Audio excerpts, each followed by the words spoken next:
When is this episode going to come out? It's going to come out before June 6th, right? Yeah. I don't even know It'll what day come it out. is right now. It'll come out next weekend.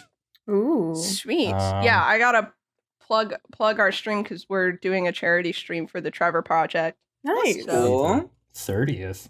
No, it'll come out on the 29th because our episodes come out on Saturdays. Oh, right. Okay, Ooh. are we ready? It's like you guys don't know anything about our so. podcast. I don't know anything about anything. I don't know how I've lost track of the days. Days aren't real. Time is fake. Nothing matters. I thought it was the 18th Nothing. this morning, so Wow, you're way off then. yeah. All that sandblasting has done shit to your brain. I wouldn't be surprised if it has, honestly.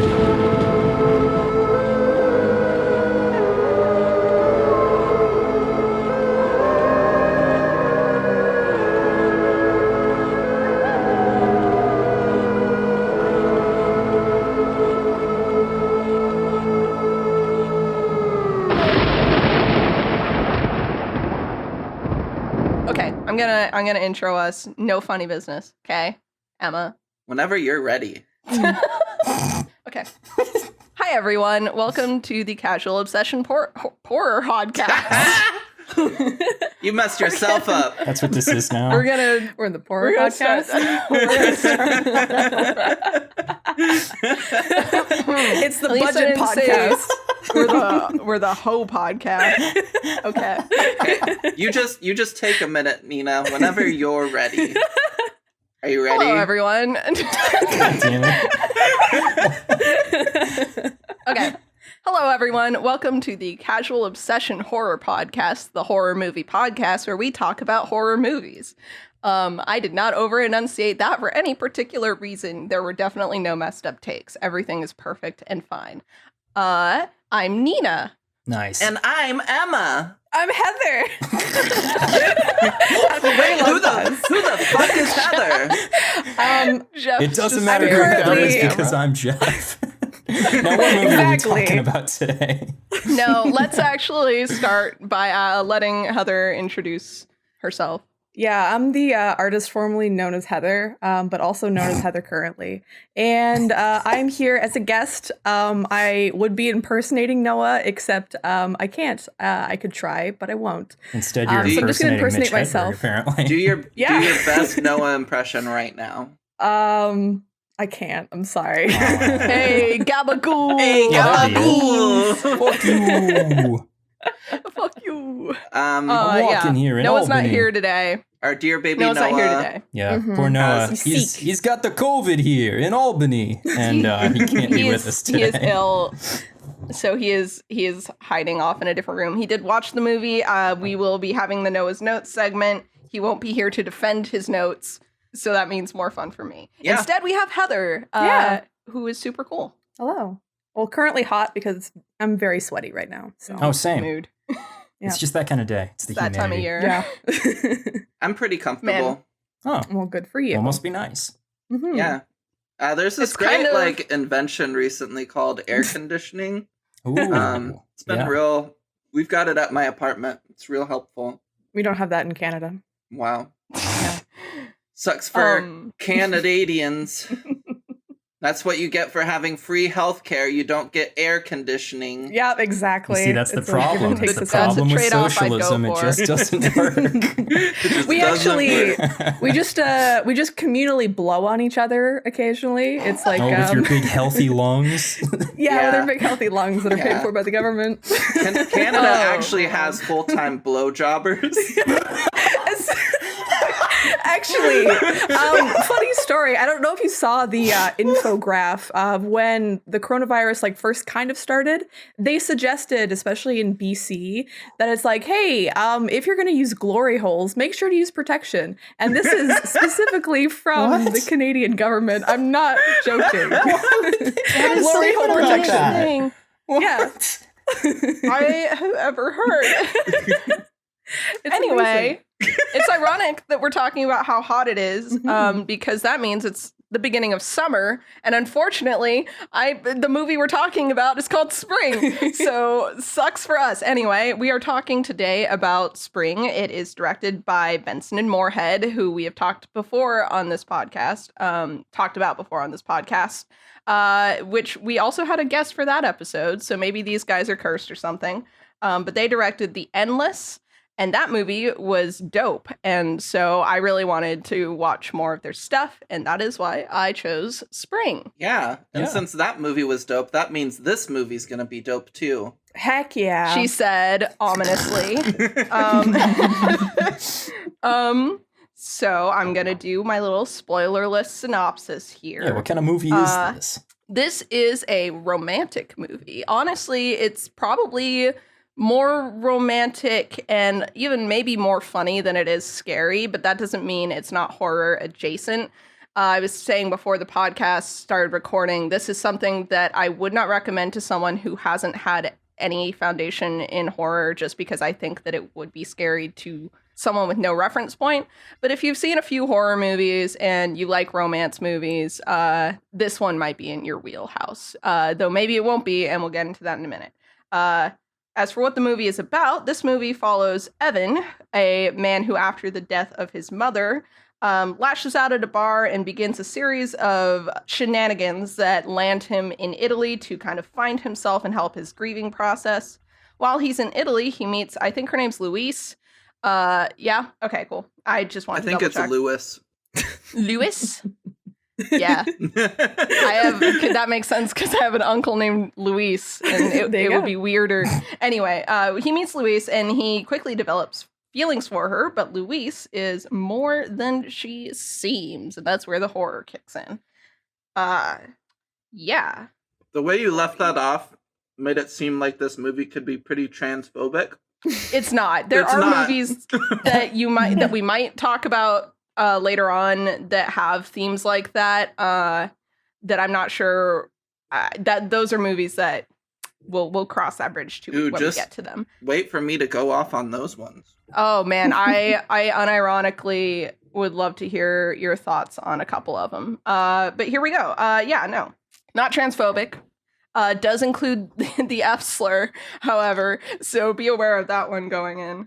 But yeah. Are we gonna? How was this next? Critically received? Yeah, critical reception. You have the outline written in front of you. Yeah, but it doesn't include critical reception in it. Leave me alone. The critical reception for this movie was honestly pretty good. IMDb has it at a 6.7. Rotten Tomatoes has it. Noah's notes say it an 85, but I could have sworn it was an 80 when I looked. Metacritic had it at 70%, and Letterboxd had it at a 3.5 out of 5, so a 7 out of 10. So, it's Benson and Moorhead. They're pretty technically proficient, and their concepts are really good, so this doesn't actually surprise me at all. This is their first movie, isn't it? No, their first movie was the one that was related to The Endless. This is their second. What was that one called? Oh gosh, it started with like a D, right? D's nuts. D's nuts. I don't remember. I don't remember either. Okay. However, I thought this one does take place in the same universe as The Endless, and we know that because Shitty Carl is directly mentioned in this movie, and Shitty Carl. Known. I totally forgot to pay attention to that. Where was Shitty Carl mentioned? Was it at the beginning? It's right at the beginning when the bosses... He worked at the restaurant. Yeah. It's like, Carl, Carl, I gotta call him in so you don't have to work. And then they mentioned that the reason he got fired is because he stabbed a crippled guy in the leg? Yeah. And they just roll right past that. Like, they didn't say he got rehired. They hired him again after... What? It's just like, Shitty Carl. Oh, Shitty Carl. We can't escape him. But this wasn't their first movie. Okay. And I also personally wouldn't say it's their best, which leads us right into what are our ratings for this movie? I'll lead with Noah's, actually, because he's not here to add on to it at all. Noah put this at a 7 out of 10. Interesting. He did? Interesting score. Mm-hmm. Okay. Yes. Well, that's... do you want me to do mine next? That's an opinion that she's allowed to have. Yeah, go for it. Yeah. Mine is 7 out of 10 concept, 5 out of 10 execution. Interesting. Yeah. Maybe even less. Maybe a 4 out of 10 execution. Interesting. And Jeff, what did you think? I think giving the concept a 7 is about right, but I'm gonna give the execution like a 2. I really did not. I was unimpressed. I didn't like this movie. Oh wow! I am giving it an 8.5. So fuck you guys. Okay, fair enough. I guess. Sure. Polar opposite of Phenomena, but whatever. You think what you want, I guess, but. I think I'm gonna give it like a 5 out of 10, all things considered. It is like a very middle of the road. There's some great things that they did, I think, but I think a lot of the story, it really knocks it down. Yeah. Yeah. Okay. Yeah. I fully agree with that. I just am so deeply in love with the concept and with like the potential that's there that I really want to give it more credit. Yeah. Right? I really like Which the concept. Emma, do you want to give it a scary rating so that I can talk about that super cool concept? Oh my god. First we do trigger warnings and then we do scary rating. You have the outline right there. Wow. Yeah, no, I skipped right over the trigger warnings. Okay, so triggers for this movie. There's a few. As previously mentioned, the F slur is dropped. The R slur is also dropped. This is similar to the Endless, where both of those were used. Unfortunately, one of my less favorite things about these directors is that they seem to just be doing that. We also have body horror. It's kind of a central theme of this movie. It is beyond the normal. It is kind of towards the Junji Ito end of things. So if you're not cool with body horror, be warned. We also have drug use, needles directly tied to each other, animal death, and a brief scene of sexual assault, which I found very uncomfortable. So I thought I would tell you guys. It's kind of a rough one. Mm-hmm. Yeah. Noah tuned out pretty hard when that happened, apparently. Like, he didn't see the whole thing play out. So when I was like, oh yeah, sexual assault, he was like, what? I just remember him like walking up and propositioning her, and I'm like, oh, you didn't catch the end. I'm sorry. Yeah, it got worse after that. It got worse. With mentioning the needles, I do think it's worth mentioning that the needle stuff is kind of soft. They don't show it too much. It's really just that you know it is happening. Unless I missed that. I mean, there's some pretty graphic like insertion in some cases. Yeah. It's not as bad as Saw 2. It's not as bad as Saw 2. Nothing is as bad as Saw 2. Saw 2 just fucking sucks. But also, I feel like it's important to note, because I think as a trigger of drug use, you're thinking like drugs like heroin or whatever. There's kind of like the suspicion of that for a period. But then it's actually like medicine, and I think that changes the context a little bit. It does. It does. It looks like milk. But within the greater metaphor of the film, I think that the context is changed, but it's not fully changed, because I think that it is a metaphor of like brokenness and seeing people past their brokenness. I think that the metaphor for drug use is still kind of there. Well, let's get to that in a minute after we enter the spoiler zone. But now that we're past the trigger warnings, Emma, what is the scary rating of this movie? I thought it would have been really funny if you did all of that and then you're like, but now it's time for Noah's notes. Just to kind of like keep fucking with me on messing with the order. Our social media ruining the order. And we're done now. Good podcast. Yeah, scary rating. As my cat keeps meowing. What are you doing? You got to show us the cat. Yeah, Chewie, come on the here. podcast. We demand cat. We need Describe the cat. It. You can't mention the cat and then not show it. We need a fur rating. He's cornered. What?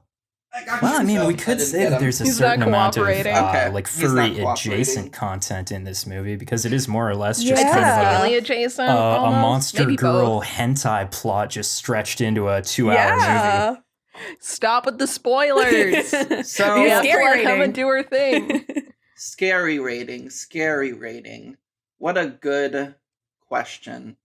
My scary rating for this movie, there were a couple parts that scared me. They were very creepy.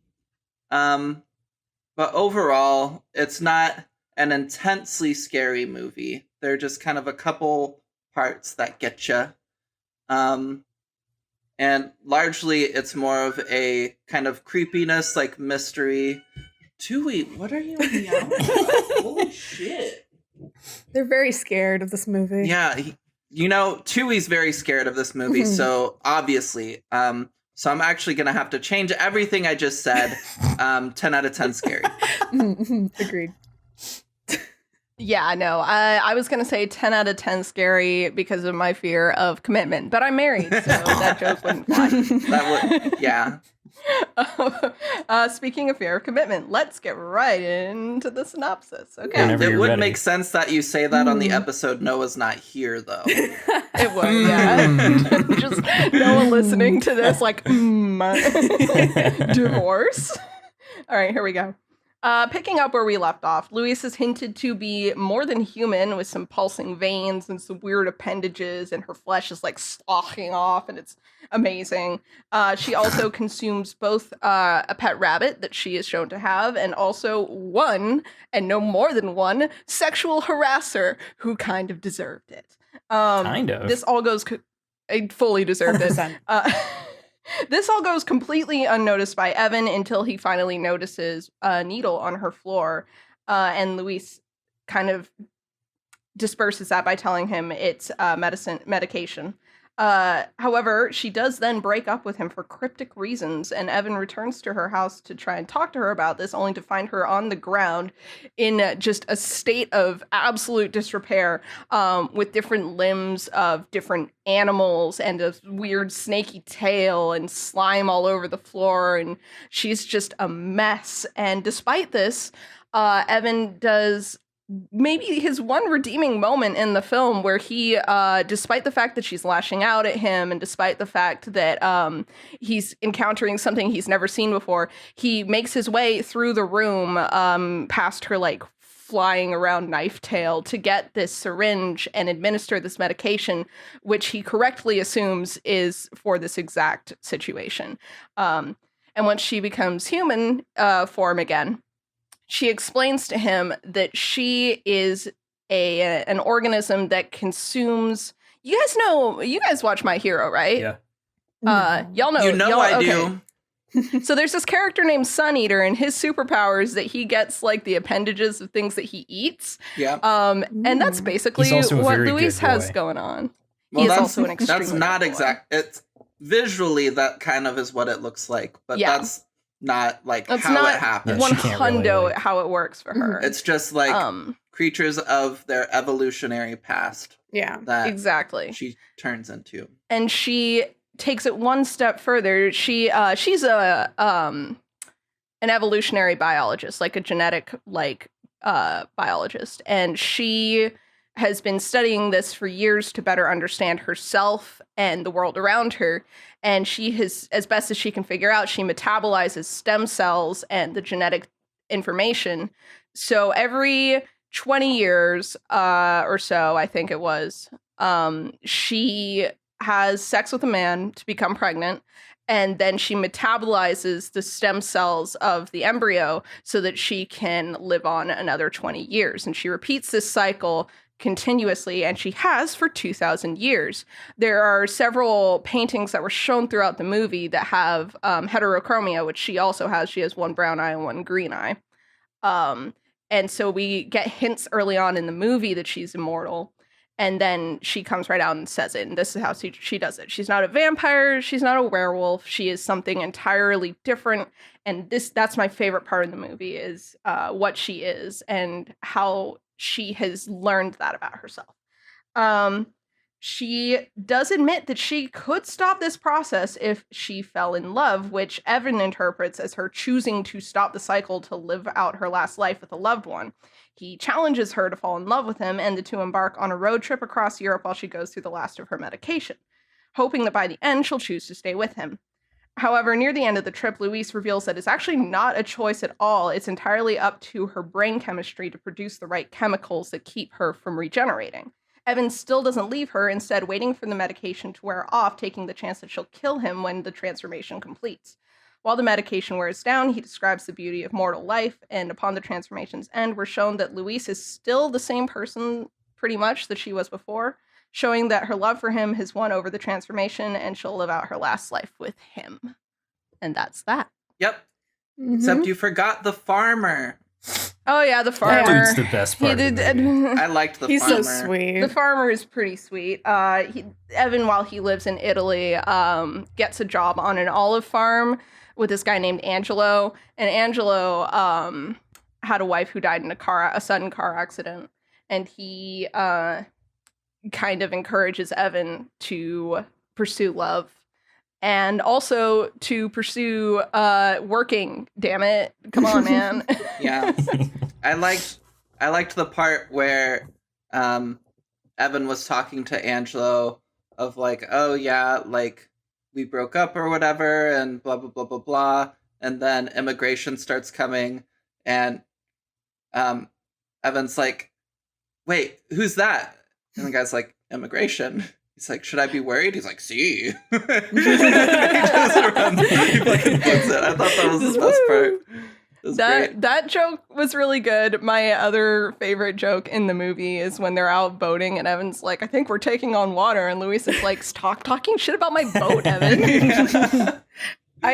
I think my favorite one was when they were in the car with like, I think it's the was it the Australian, like the two dudes when he first gets to Italy and they're driving, and the guy is just like talking about the woman and he's just like, yeah, like, you know, she broke my heart and she went for this guy, then she came back and she was really fat and looked really gross, and I felt really good about that. Like I felt really happy. It's just like, what do you say? Something about it's just like most not men all don't men share like their emotions like I do. You should be glad. Yeah, that was so funny. I'm just like, oh my god. It's part of the unfortunate, and so here we go. I'm actually going to use this to lead into something. So far, you might be thinking, listener, from this synopsis and how we're talking about it, this sounds like a pretty good movie. Why were our ratings so low? Well, let me tell you why our ratings were so low, except for Emma's. She doesn't count. And I am ready to defend it to the death. You're ready to defend misogyny? Let's see if you can. Yeah, so here's the thing. The unfortunate fact of this is that all of this kind of plays into kind of trying to show Evan is not like other guys. Luis just like pretty consistently is like, yeah, men, right? And Evan's always like, not all men. And it's like, okay, Evan, she's going out does with you. Does he say not all men, though? Because there's that one part where he's like, well, you know, I'm a dude, and all we ever think about is food and sex, like and I'm Tim Allen, you know? That part? No, I'm pretty sure he explicitly at one point is saying, well, we're not all like that, you know? Yeah, she's like, yeah, all men like women who look like prepubescent boys, and he's like, well, not all men do. Most men like their women to be like actual women and full and everything, and she's like, which plays, that kind of thesis plays straight into my big problem with this movie, which is that Louise is in my opinion, she's obviously not perfect, but she is a very confident character with a lot of personality. She made this movie for me. She does have negative opinions about men, but that's not shown to come from nowhere necessarily. She has used this endless life to study genetics, to be a not necessarily a doctor, but she is practicing medicine. She enjoys art and music and science, and she like teases her immortality by having portraits of herself done and then showing them to future boyfriends, which I think is hilarious. She even though she knows she doesn't love Evan, when she's realizing that things are going a little too far and he's getting a little too caught up and will get hurt when she transforms, she does try and give him a clean break. It doesn't work, but she does try. So she's got a lot of redeeming qualities that make her a really interesting person, and you as the viewer can see why Evan would fall in love with her. She's funny. She is adventurous. There's a lot about her to like. Evan, on the other hand, I have these labeled. I have Luis, the manic pixie dream girl. Evan, the guy who gets the girl. Evan has a history of codependency. He takes care of his parents until they die, or until his mom dies. And then he just doesn't know what to do with himself when he's not taking care of someone or when he doesn't have someone to depend on him. So he kind of throws a tantrum in his grief, unfortunately. Everyone grieves in their own way, so I'm not shaming him for that. But it takes... he doesn't have any necessarily will of his own. It takes 3 different people telling him he needs to get out there and live his own life for him to actually go abroad to kind of try and experience life a little more, which makes his end monologue about the beauty of mortality feel a little hollow, because he isn't someone who has been shown to consistently enjoy and appreciate life on his own decision. People have to kind of force him into that. Which, you know, could be interpreted as, oh, Luis helped him see that mortal life is beautiful. But it's just, that feels like justifying it to me. He is a doormat. He is aggressive. He's shown to punch walls when he's frustrated. Yep. He's pushy, which is my least favorite thing about him, is even though Luis is like, it's not up to me, I just don't love you, he's like manipulative. He's like, I'll quit smoking if you give up your eternal life to stay with me. And it's like, I can see why he fell in love with her. I cannot see why she fell in love with him. And I feel like I've gone on this whole thing, so I'll open up the floor here. Oh, I was expecting that to be much longer. I thought you were going to keep honestly. going. You can't. Oh, I have so much more here, but I want to pause and let you guys interject. I don't want to keep going. Now, I know Jeff has a lot to say about Evan. Oh, I do. As well. I've got a lot. I've got a lot of problems with Evan. I can hold that for the moment, though. I would like you to go. Okay. So that I can then offer my thoughts. I used to have a friend who would punch walls when he was angry. And he was known on occasion, just like Evan, to punch a brick wall so hard that he actually hurt himself when angry over something minor. And everything else about Evan reminds me of this same asshole. I don't talk to him anymore, obviously.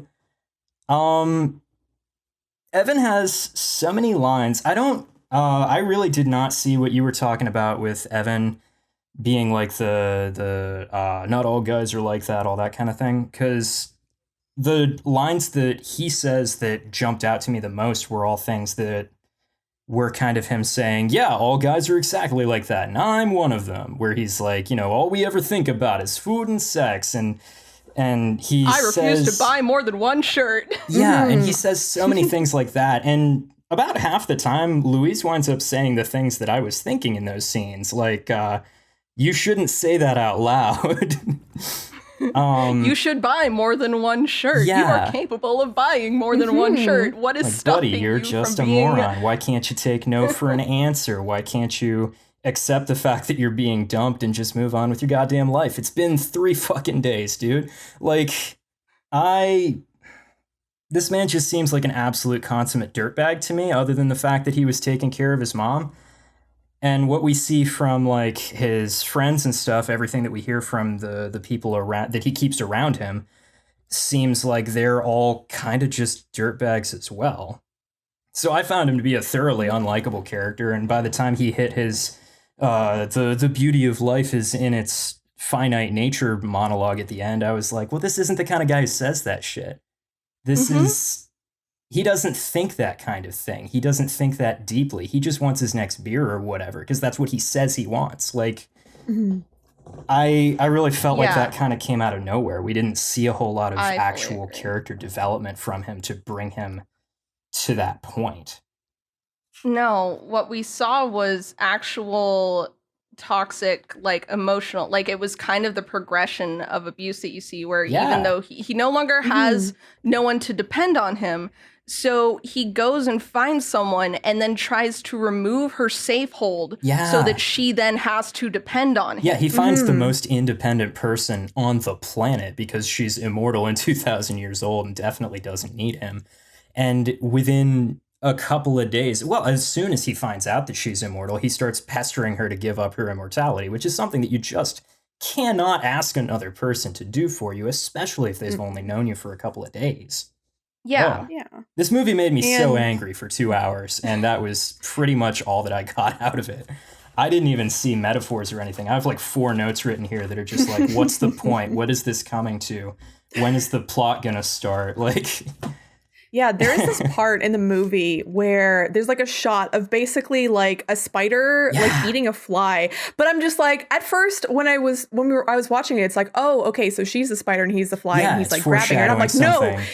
I'm like, no, he's the fucking spider. Yeah. Like, he's eating her. Like, she had everything. She had everything that she could, like, it's just like, okay, just use a man, throw them away. It doesn't matter. They're indispensable. And just continue living and continue getting smarter and realizing what you are, because she's like a smart, beautiful individual. Yeah. And then it's just like, he's like, oh no, like, love me. I know you love me. Like, I'm really sad. My mom just died. I'm going to manipulate you like I manipulated that woman in the very start. Yeah. Is like, using the sympathy card. So it's like, I'm going to use the sympathy card because I don't want to be alone. And I have like this empty hole in my heart because my mom's gone. So I need you, a woman who's going to give up everything. And I want you to be with me. Yeah. It's like, you're a piece of garbage. It's terrible. And it's like the metaphor, since Jeff, you brought it up, the metaphor pretty clearly to me is supposed to be loving someone through their flaws and their brokenness. Even if someone thinks that what they are makes them incapable of loving someone else and of being loved, there is someone out there who will see you for who you really are and who can break through that wall through selfless acts. However, Evan is not selfless. He's a doormat. Everything he does is borderline suicidal. He has nothing left to live for. The one thing he's passionate about, food, his career, he basically thinks it's ended. He is not pursuing getting back into that career. The job he finds, like, I get that finding a job in another country is like impossible, and this one involves board, but like, it has nothing to do with food. We don't see him cooking apart from when she tells him to watch the soup. Hilarious. But yeah, no, he is selfless, but it doesn't feel like he's doing that because he has a lot to lose. It feels like he's doing it because she is the only thing he has to gain. Like, he has nothing to lose. So him being that self-sacrificial isn't that actually that big of a deal in the long run, unfortunately. And he's shown kind of a history of sacrificing himself to take care of other people in a way that makes him, unfortunately, just like he has nothing else to him. And that's sad, but it's like, that doesn't necessarily mean he's entitled to someone else's life. No, not in the least. Mm-hmm. Yes. Interesting point. But yeah, my next point, and that this will kind of round things out, and then we can move on from this. This movie, I brought this up at the beginning a little, and if anyone in the audience likes this movie, this is not an insult to this movie. I think that the movie I'm about to bring up does this trope a lot better and is very self-aware. Scott Pilgrim versus the World has a very similar thing going on, where Ramona, though also flawed, is a very confident woman with a lot of her own stuff going for her. She's also kind of on the run, but she has things going on. Where Scott differs from Evan, he is still a wimpy dude with a lot of issues who I don't necessarily think he and Ramona are perfect for each other, but he has his own interests. He has a band that he's extremely enthusiastic about. He has friends that, though he's not super nice to all the time, he still is like friends, and he goes and interacts with those friends and asks them for advice and stuff. Yeah. You know, like, he still has some character. So even though I still don't fully get why Ramona falls for him, when he fights for her and then later for himself, it's clear that this is kind of a big moment for him. Like, he has gone through the character development to where he's not fighting for the girl. The girl is not everything that's there for him. He's realized that he needs to stick up for himself and actually be a person. So that's why I think that movie is a better version of this. And then a secondarily better version of this movie is The Shape of Water, which has a lot of the same stuff about being ostracized and being broken, where the world, not Sally and the fish, are not broken people. It's that the world sees them and the other protagonists as outsiders and as broken, that makes their relationship stronger.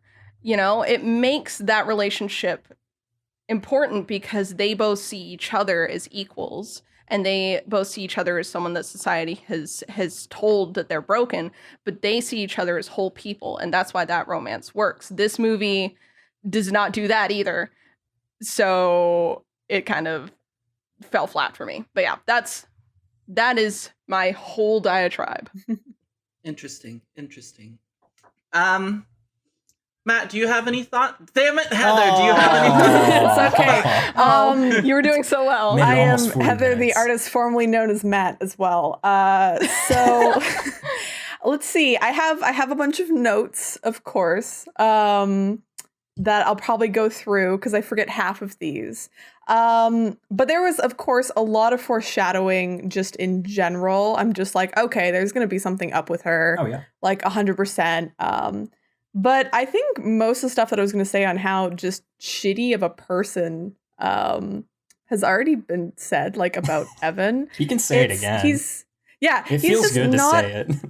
Yeah, it honestly does, because I was watching this and I was just like, I was mad too. I'm just like, am I being too critical of this? Yeah. Like, am I just not sitting back and enjoying the movie for what it is? But it's like, no, like, he's terrible. The company that he keeps is terrible. There's no growth to him. I wrote down at one point, I'm just like, why is she into him? And then it's like, oh, okay, so she's into like toxic men. Just in general, it seems, because actually, I have this note that she made a comment that she was in Mexico at one point on a boat, and that the guy was a conqueror of sorts. So I looked it up, and it's, I think it's Hernan Cortez. Yeah. I think that's the man that she was with. Ooh, So because I she says that he was an asshole. Interesting. Oh, Yeah, that he's a that's conqueror, cool. an asshole. Yeah, so I'm pretty sure that was the man. I think it's from like the 1700s. I'm pretty sure he went to, Mexico, did all Right. that stuff.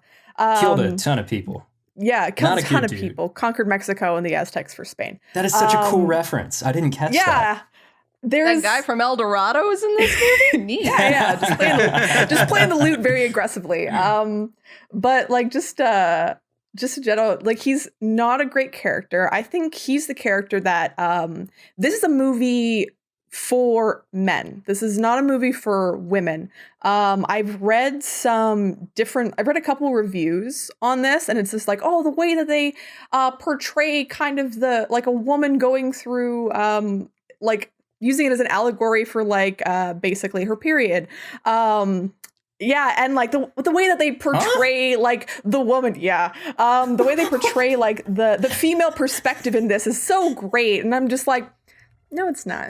I'm just like, What? did she become a monster during her time of the month? I don't know. It was That's the weirdest. wild, because I was about to. What? It's great that you're mentioning that it's a movie for. It's a movie for men, 100%, because the people can project themselves onto this white man. Basically, it's like they can project themselves, and it's just like, oh, this woman that's exotic and she's beautiful, and Italian women, mwah, like She always goes for the assholes, which is like every kind time.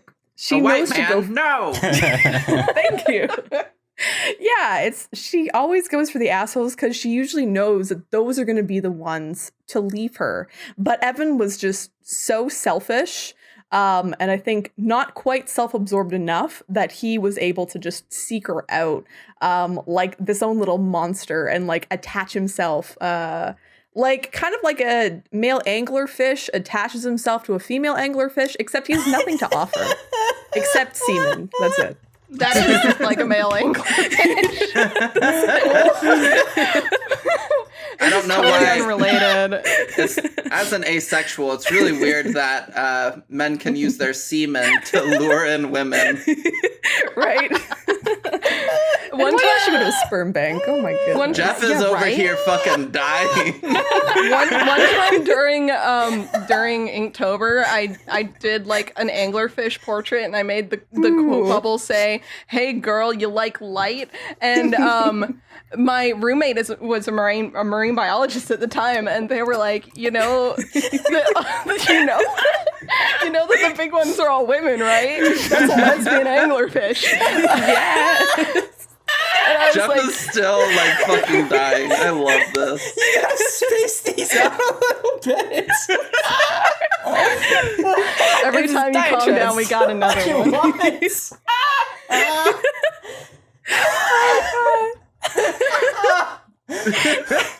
Anyway, I let them keep the anglerfish because they deserve it.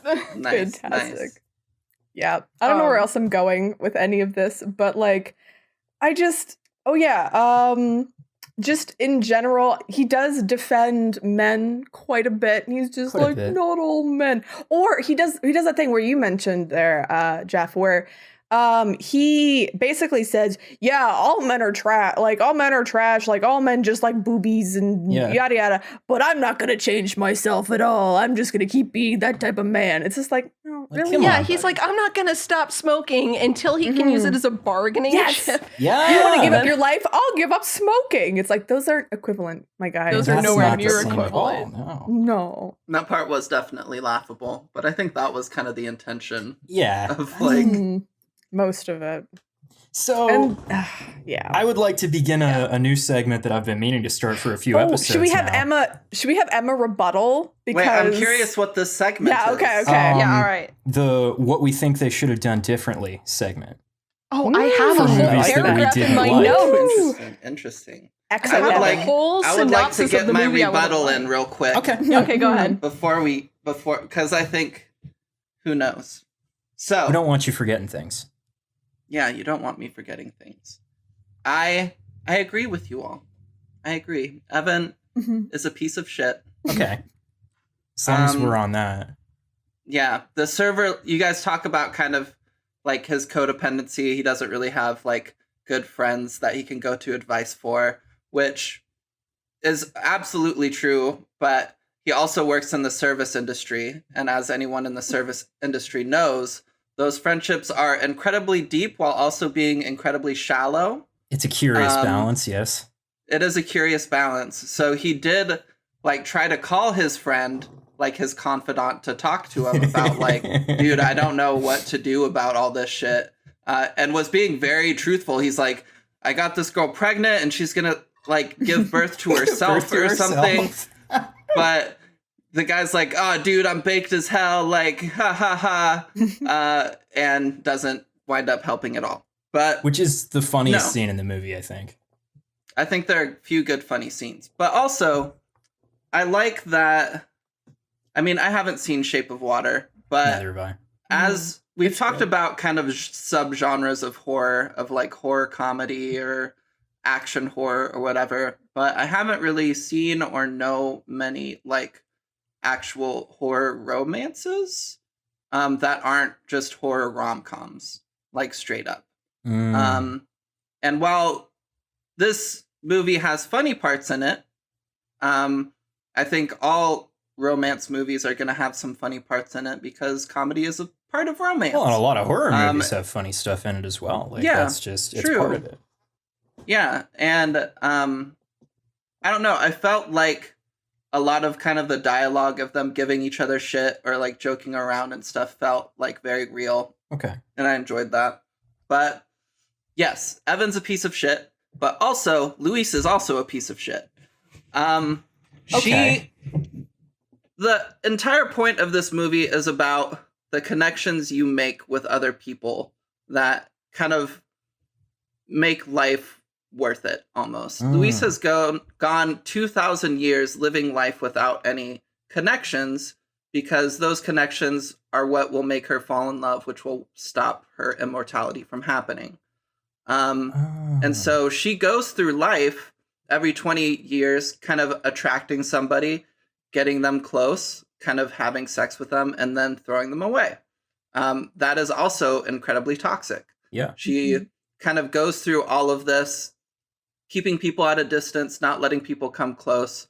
And even with Evan, who is very toxic in his pursuit of her, but it's that kind of toxic pursuit that forces her to have to kind of confront this.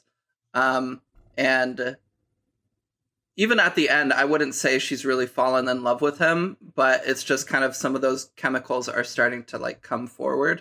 And she regularly like stands up and it's like, I haven't fallen in love with you, blah, blah, blah, blah, blah. And I don't know. I like the we've talked about how the concept is super interesting. I really love the concept of like, I was hanging out with Heather while she was watching parts of the movie. And Nina, I know you have a lot to say because you're dancing around. No, I'm literally doing it so I don't derail the conversation. Please continue. Okay. But I like that during the movie, you're like, oh, maybe she's a vampire. No, okay, she's like a lizard person something. Maybe she's a werewolf. And this Maybe is like a weird interpretation of a werewolf. And then you find out like, oh, she's like fucking everything kind of. And just the whole concept of like how she lives her immortality and how all of that comes out is like super interesting to me. And I think it's a really cool concept. And just also showing kind of the importance, but also the sucky aspects of connections from Evan's perspective, while also showing kind of from Luis's perspectives, the difficulties of not having any connections and living alone your entire life, but at the cost of you get to live forever. So you constantly get to like study your mutations, study what's happening to you, trying to understand it. But then like that's your life and you're not really living for anything else. And that's kind of the point of it all. And like the hollowness of not having a connection with somebody, I think is especially shown in like her struggles of kind of fighting alone to contain her mutation. And then the part where she does that weird occult ritual where she kills and eats the rabbits. A cool scene. I wish it would have led somewhere. Mm-hmm. Yeah. Right? Well, I mean, it did lead to her kind of trying to explain why she was doing it later on because her desperation. It fed was rising, things, but like it kind of didn't come back as big as I expected it to. I can talk about that in a minute. Yeah. But so the reason I enjoyed this movie is I think the concept is really cool, but also I recognize both of the main characters are very flawed people and very toxic people, but they're coming together to tell this interesting story of the importance of human connection in your life and the loneliness of immortality and the absence of that. Okay. I accept and how that. coming together, like at the end, like it ends on a very kind of like interesting moment of it's kind of the time for either she will kind of change and turn into like her own child pretty much with Evan, or she'll stay the same and will be pregnant and then she'll have a kid. I 100% think they will get a divorce and separate. Yeah. Oh, at some 100%. point. Give it like 2 weeks. Yeah. But then she's going to be close to her kid and is going to get to explain all of this to her and like talk about like all like her research, and that her kid will kind of take all this on. But also I think Luis will have like more connections with people since this is her last life. She'll make more of an effort to actually have those sorts of relationships and stuff. And I think this experience too will hopefully help Evan and he'll learn from it. But I don't know. I think it's just all like a very interesting kind of like thought experiment in the form of a movie. Mm-hmm. And I really enjoyed it. So Okay. I fully agree with you on pretty much all of that. It's a cool read. Yeah. Which actually it leads perfectly into the like what I would have done differently thing, because I think that's all a really great read. I think the stuff that you're saying afterward is literally the stuff that I have written in my what I would have done synopsis about like her with her kid in the future. I just like wish that would have been a little more intentional, and I think there are ways that it could have been done better. Because while I do get that read, I also think that some of it might not have been. Some of that might be a little bit. But what's the word I'm looking for? I don't want to say you're giving them too much credit, but that is fundamentally like what I'm trying to say is like I think not all of that was intentional on their part, and if it was, there are ways that it could have been more powerful. Specifically, my thought was making Evan, and this is a total spitball, so But making Evan have like a terminal illness where even if she does stay with him, she's not going, even if she does like become mortal, she's not going to get to live out her whole life with him. So the decision to become, or not the decision, but the fact that she falls in love with him and becomes mortal doesn't even prevent her from having to watch him die, doesn't even prevent that connection from being painless, because they both get to grow old together or whatever, and then actually have Evan being a loving person so that that connection means something really important. And when he dies, she's left with this feeling of gratitude for having made that connection. That would be and also that same sweet ending. Yeah. Mm-hmm. And then we get that same learning moment that Emma talked about where she gets to pass on her knowledge to their kid, and also just the lesson that she learned that even though certain things don't last forever, they still mean something and they still shape who we are, specifically those connections. And I would have loved, and this is such a little thing, I would have loved that metaphor at the end that monologue at the end that Evan goes off of. I would have loved if that had been related to food because he's a chef. Yeah. Why didn't he he could have described how when you're eating a really good dish, you there's not that much of it. So you have the decision, you can either eat the whole thing and enjoy all of it, or you can stop eating it because it'll end. And then in a few days, it'll go bad anyway. Either way, it's not going to last forever. So you can be fully present for it and enjoy it, or you can observe it from a distance and it will still end anyway. Mm-hmm. I think that would have been good if they definitely showed more of his cooking side throughout the movie too. Yeah. Yeah. He might have felt like he had a little bit more that. of his own personality that way. Because it's definitely something that he does talk about a lot, but in a very derogative sense where he's always like, I was a sous chef, but then I got fired. And it's like, that sucks, Evan. Yeah. I'm really sorry for you there. He's kind of a downer to be around in a lot of ways, but we've already shot on him enough. We shit on him more. Yes, fuck this guy. He's into scat. We can keep shitting on him. I do agree that Luis is shitty for how she maintains her distance and chooses people that she knows will leave her so that she doesn't have to hurt anyone, but she does learn something through the movie. It really feels like she does. It feels like what you're saying about her learning to stop being that shitty does kind of start to happen, even if it doesn't all happen in the movie. I don't even get a taste of character development. I don't even get a whiff of it from Evan.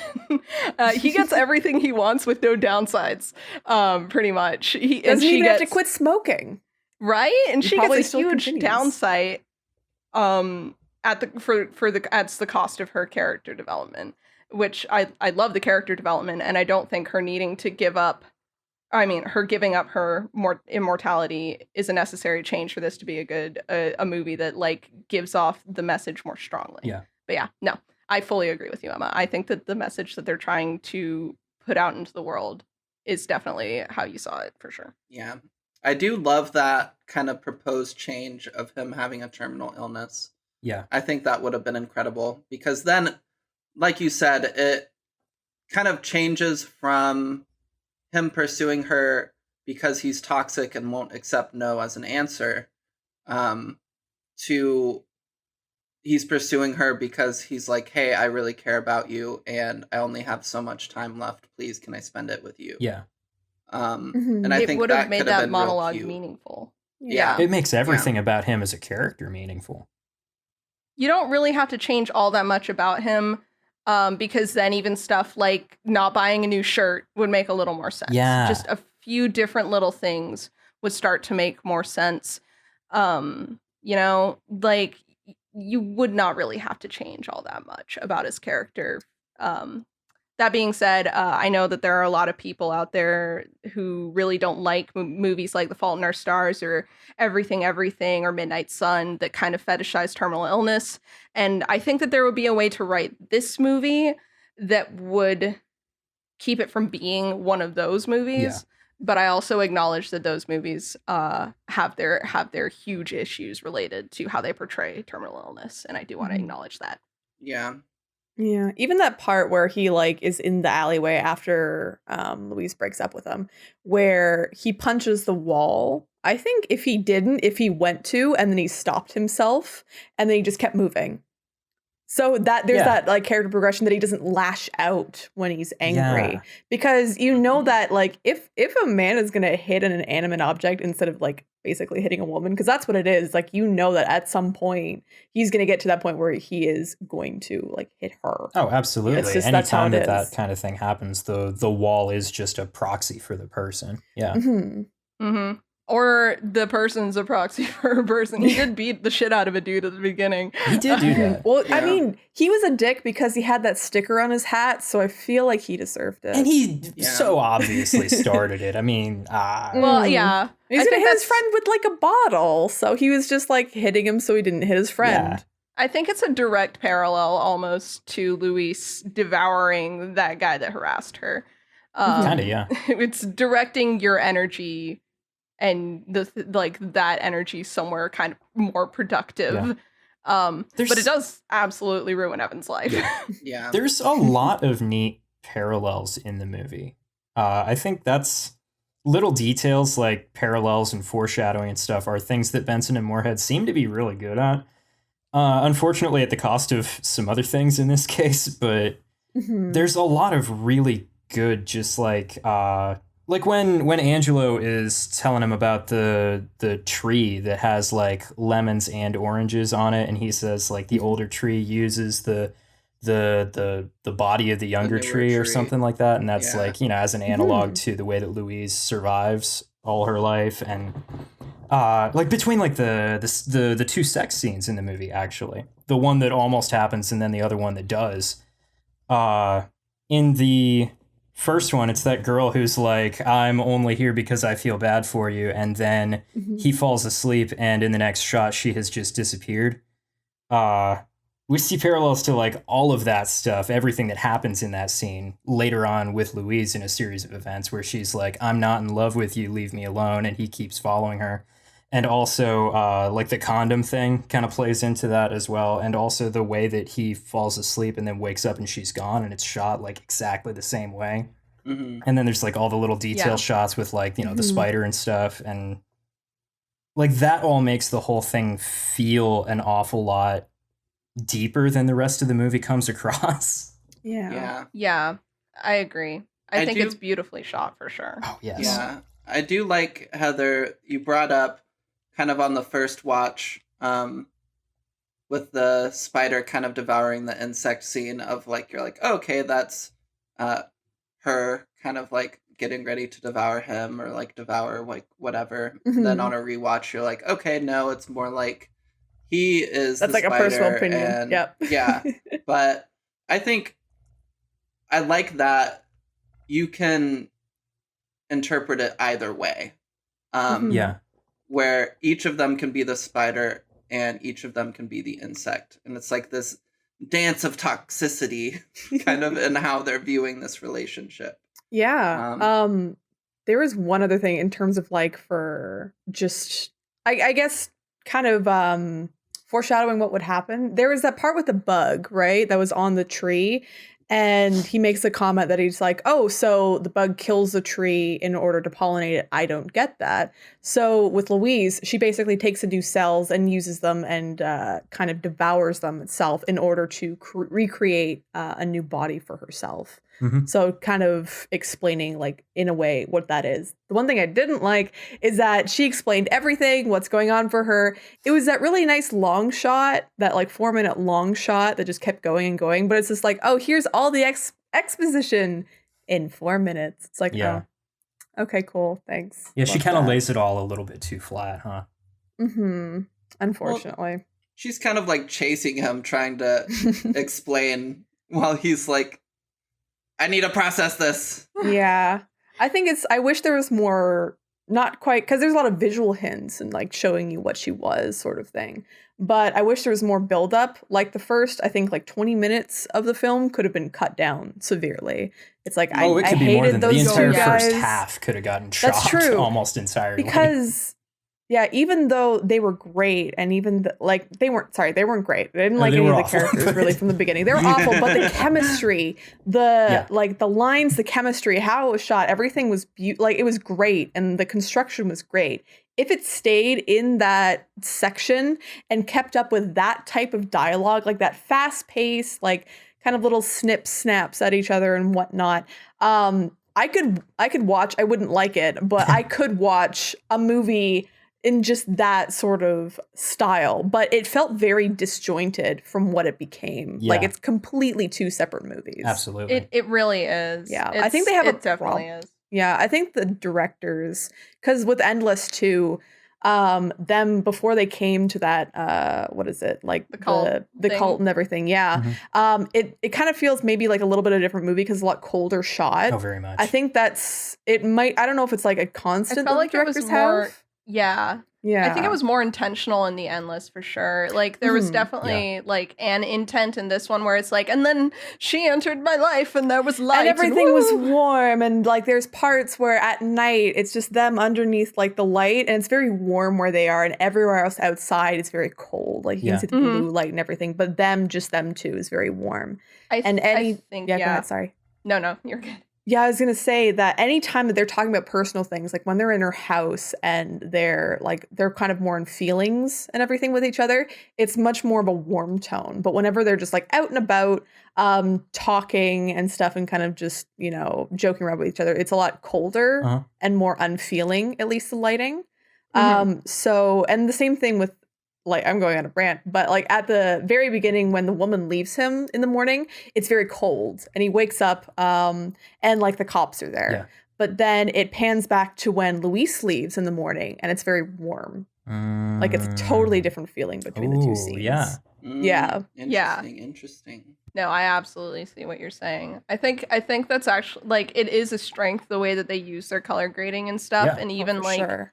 even like that intentionality. I think the biggest problem I had is just I think my biggest problem that I had with the whole movie, other than just Evan in general and the overall message, I think one of the bigger problems I had was just how long the scene of him getting to Luis once he got to England, or not England, once he got to Italy, went Mhm. on. Him hanging out with the British guys and Yeah. them being misogynist, and then he met Mhm. Luis and they never showed up again. And it's Yep. like that scene could have still been there and that could have still happened. I just feel like it went on It just could have been a shorter. little yeah. bit too long. Now, with Somewhere that said, halfway in through that scene, I started to get like, wow, this is a slow burn, huh? But it wasn't. Once Luis entered the scene, the pace picked up in a big way. that's 40 minutes in, but yeah. Yeah, I now that we're talking about it more and I'm actually thinking critically instead of just being angry while watching a movie, I'm starting to realize that there's some kind of neat contrast in the people that Evan hangs out with over the course of the story. Like early on, it's his work friends that are only ever drinking or high or whatever, and really not getting much done in terms of like doing things with their lives. Then he leaves and he hangs out with those British guys, and they are kind of exactly the same. They're only interested in going places and getting drunk there and chasing girls or whatever. And they're just kind of the same sort of dirtbags that he has always hung around with. But then when he stops hanging out with them, starts hanging out with Louise, that's at the same time that he starts living with Angelo as well. So it's like he's kind of traded everything in his life for something completely different. And Angelo like respects women and he loves his wife and he's teaching him to do Stan wholesome Angelo. farm work and such. And it's kind of like he's the complete opposite to everything that has been in Evan's life up until then. So that's kind of neat. Mhm. It's someone that takes care of him in a way instead of him taking care of someone else. Yeah. Yeah, I like that. Mhm. Maybe all this critical thinking about the movie and talking about it bumps that like 2 up to a 3 It does for not. you, perhaps. It does not. It's a 4 I now. still had a bad time watching it, so I think that it's a really well-made movie that could have said something I really agreed with, but it fumbled the ball hard enough that my rating still stands. Like Yeah. I absolutely love the concept. I love anything that has an immortal lover in it that's like coming to grips. It's like every fan fiction I've ever read about Doctor Who, right? It's like I love that, and I love it being turned on its head where now it's the woman who's the immortal, and she gets to be the one who is living her life and figuring out who she is and being immortal and stuff. But like It's sort of like opposite that's another Twilight. problem. Yeah, Because it's kind the of the girl problem I immortal have giving where, up like- her immortality instead of the guy passing his immortality to the girl. Mm-hmm. Sorry. Stop Well, and- comparing everything to Twilight, Jeff. See, my Everything must be thing Sorry. with the Doctor Who comparison, this like her whole life up until this point reminds me of my least favorite phase of Doctor Who, which is late Tennant, early Matt Smith, where the Doctor is like, I can't get attached to people. Oh my god. I'm a sad boy. Oh, I'm a sad boy. Attachments are the worst. Everyone I love leaves me. And you're like, dude, you're immortal and you're just now getting sad about people dying. About time. And he avoids attachments to the point where it is a huge detriment to his character. That definitely feels Yeah. like similar to what Louise is going through. And similar to with the Doctor, I wish she would just stop. Whether it be in finally forming a connection, which it could be argued that the Doctor does that with River in a similar way to Louise and Evan. Anyone have a whole lot else to say? Do we want to jump to Noah's notes? I'm still willing to continue talking about I this. never dove entirely into the what we would have done differently segment, actually. Oh, Yeah, So yeah. if everybody's I did my okay whole with thing, going to that, But you should do yours. if we've got Yeah, something that please. anybody wants to talk about before that, No. we can do that. But Go ahead. Wait, I have a theme song for this. okay. Okay. I have a Oh. theme song. So Oh, what are damn. we calling this segment? What would we do differently? What we would do differently, or maybe it is hypothetical. I don't know. Okay. I'm thinking like it might change, like the end part of this theme might change a little bit for each movie, kind of depending on it. Okay. But for this movie, I have something in particular. Okay. We ready? I'm ready. Quiet on We're set. ready. Quiet on set, please. What would you do if the main characters weren't pieces of shit? That's actually great. Oh, that's good. I don't know why I'm acting surprised. Although actually, You're one of my always funny. ideas involves the main character being a bigger shitbag. So Ooh. Oh, interesting. Interesting. okay, so when we first start getting the hints of Louise being a monster girl, and we see her like, you know, all the weird stuff with the slime oozing out of her skin and her skin just coming off and all that stuff.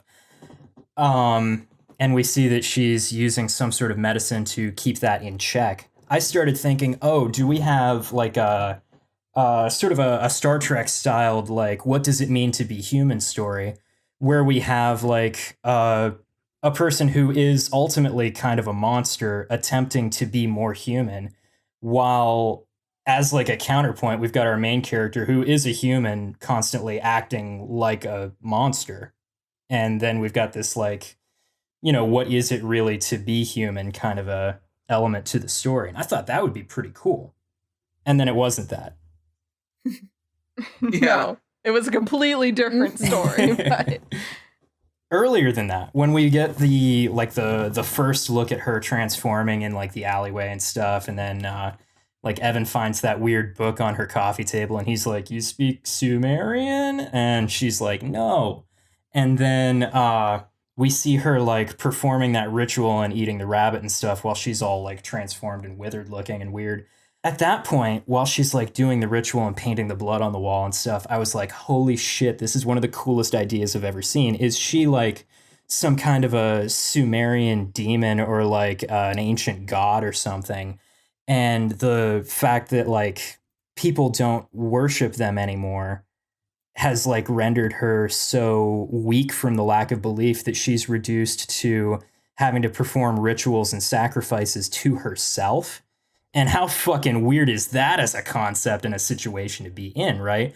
And then like the relationship with Evan could kind of serve as a proxy to worship because that's the way that love works. And that could kind of save her for a while in that way. And I don't know how that story would resolve itself, but holy shit, wouldn't it be cool? so There's actually a book by Terry Pratchett called Small Gods, which is that concept you just described. Is that what Small Gods is about? I've never read it. I've never read any Terry Pratchett. It's not romantic love, but it is one person's love being enough. Oh, but to it's in a carry friendship a kind god. of way. It's like an anime. All right. I've got to read that. Is a very entertaining read. That's what I've always heard. I've got to read that one. I guess, because I think have that's a negative cool idea. associations with it because of my ex. But Small Gods, That sucks. that is, one hundo, exact, like very similar to the concept you're describing. Okay. So if you check it out. Cool. I guess. All right. Yeah, that's the stuff that I was thinking. Yeah, could that have would've been made really this cool. into a cooler story. Yeah. I'm like really partial to the scientific anomaly studying herself story. I think that's Yes. on its own a really cool one. That is an element So, that is just really cool. Yeah, I do like that. Like that makes her exposition. It doesn't feel forced, and it doesn't feel like she's using terms that like she as a character wouldn't know, Mhm. because she's devoted an immortal life to studying why she is like that. And Yeah. I think that's like, and also it falls very in line with Benson and Moorhead's kind of departure from conventional horror villains, where he brings up like, oh, are you a vampire or witch or werewolf or something? And she's Mhm. like, no.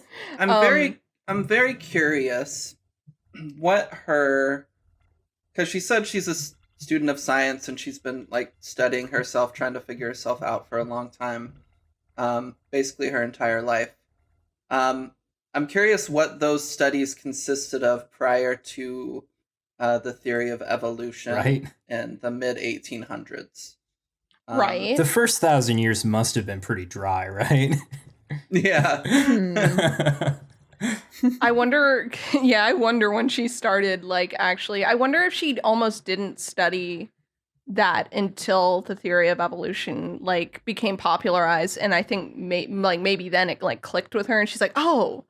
Like, oh, all right. She does. Oh. Well, she does have a line at one Okay. point, doesn't she, where she says that like the bulk of the advancement in her research has come in like the last couple of decades.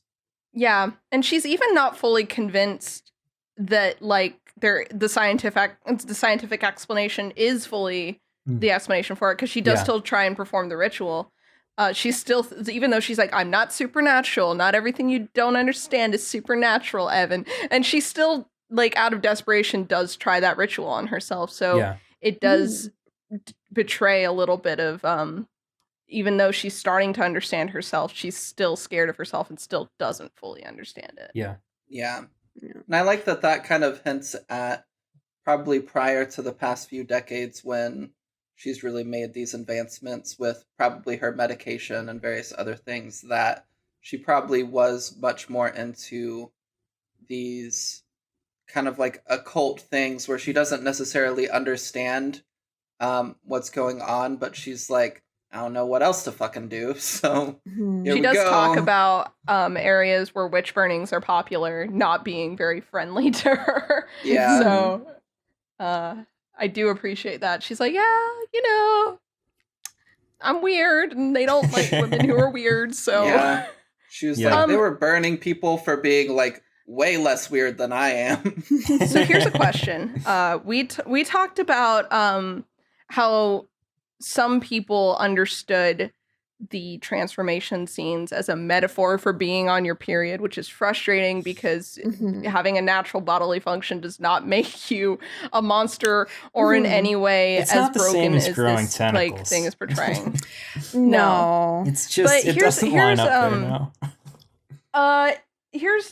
There are a few different things it could be a metaphor for. For instance, drug use. Personally, I saw how I feel about certain things that I've done in my past that I thought that like have really made me feel unlovable. Just like the way that I was raised, like depression and ADHD, both of which I have, are kind of displayed as making you hard to love in the way that I think Luis definitely must have felt in order to jump on the first guy that saw past that,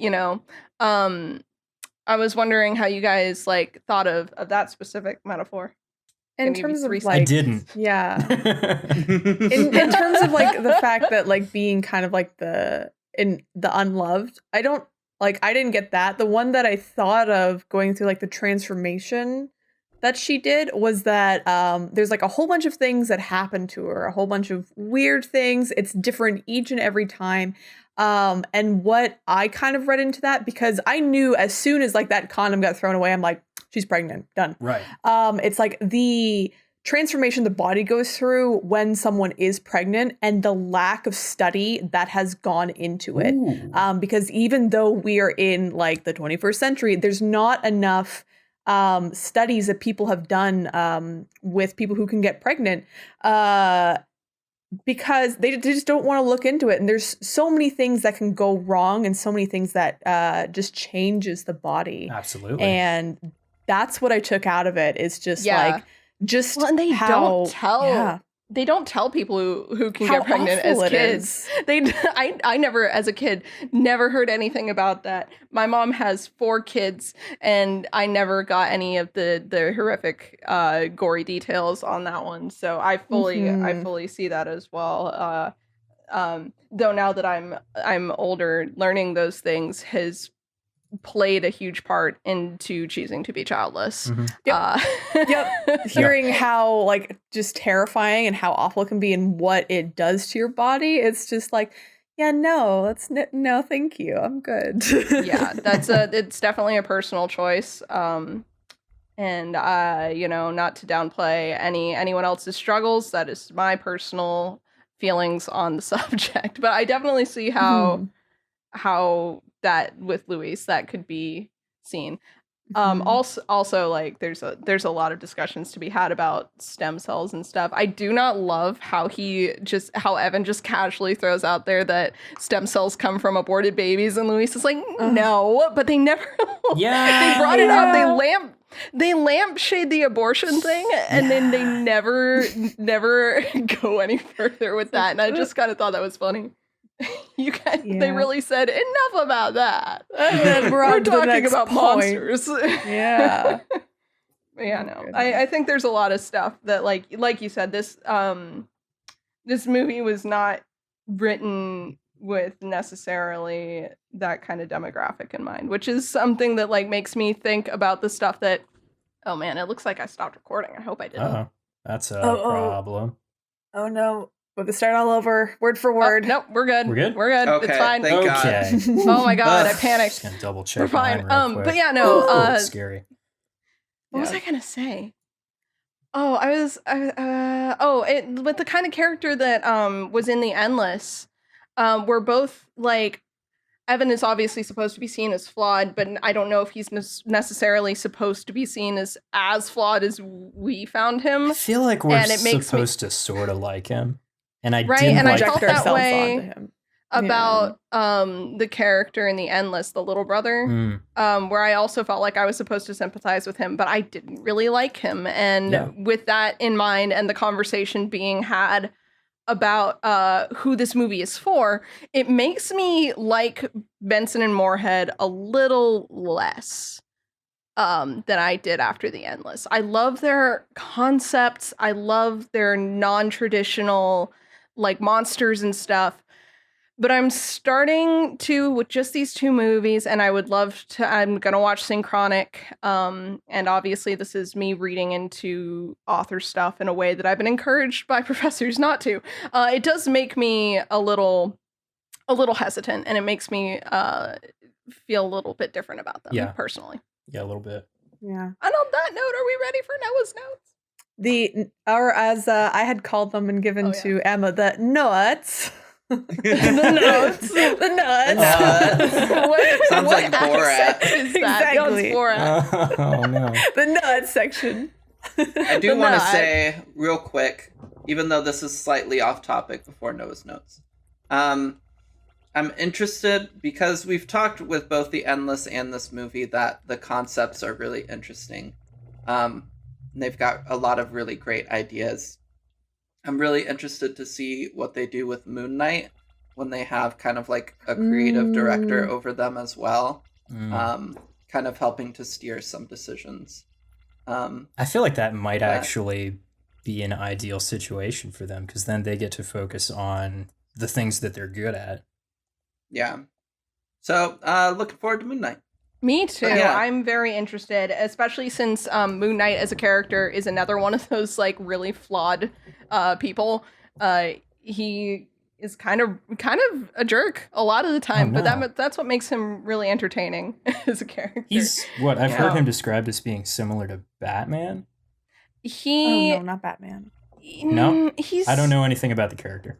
Oh, I just don't like Batman. Oh, okay. he's Moon Knight is yeah, I guess similar to like Batman and Rorschach and all Batman adjacent characters, but Moon Knight I think is a little satirical, and also whenever he shows up, he's like he's not in the Deadpool like, oh, I know I'm in a comic kind of way, but when he shows up, you know, there's going to be a certain different like sarcastic tone where he's not there to put up with any of the other characters. Oh, okay. He gets mad at Spider-Man, I think, at one point for making quips. He's like, do you shut up at any point? Oh. Yeah, no, he's kind of a jerk, but he also has some very funny lines. I do like him as a character. Noah's no. Noah's The Notes. Notes. The nuts. This Oh, actually, what's the song? How is that What's the Yeah, spelled? let's do a song, Jeff. Notes? How's that? How would you spell that? NOA. NOATES. So it's like TES, like yeah. Holland Yeah. Notes. Yeah. So Jeff, what were you thinking as like a theme song? Yeah. The theme song in honor of Noah, R.I.P. I was thinking it should be a Tech Nine song, because Tech Nine was for at least a while his favorite rapper. I don't know if he is now, but that doesn't He matter. still likes him. I know he definitely still likes him. So are you guys familiar with the Tech Nine song "I'm a Beast"? No. Okay. That doesn't matter because I'm not about to do it, but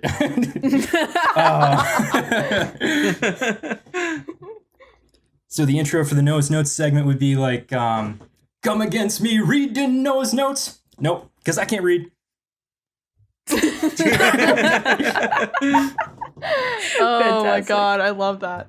All right, Noah's Notes. I want to lead in with another parallel compliment for Benson and Moorhead. Okay. The flower joke at the beginning of the movie that has a joke about death versus being taken new places or your relocation. Uh-huh. Like that Oh. that joke.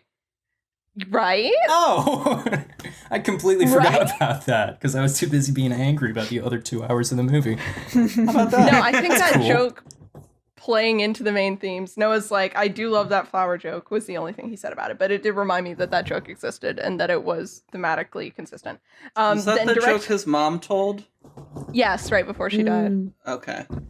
I liked it because it also felt like her tiny push towards him to relocate himself and explore the world the same way that his friends push him to do that. Yeah, Um, that's cool. directly following that, we have, holy shit, mom died super fast.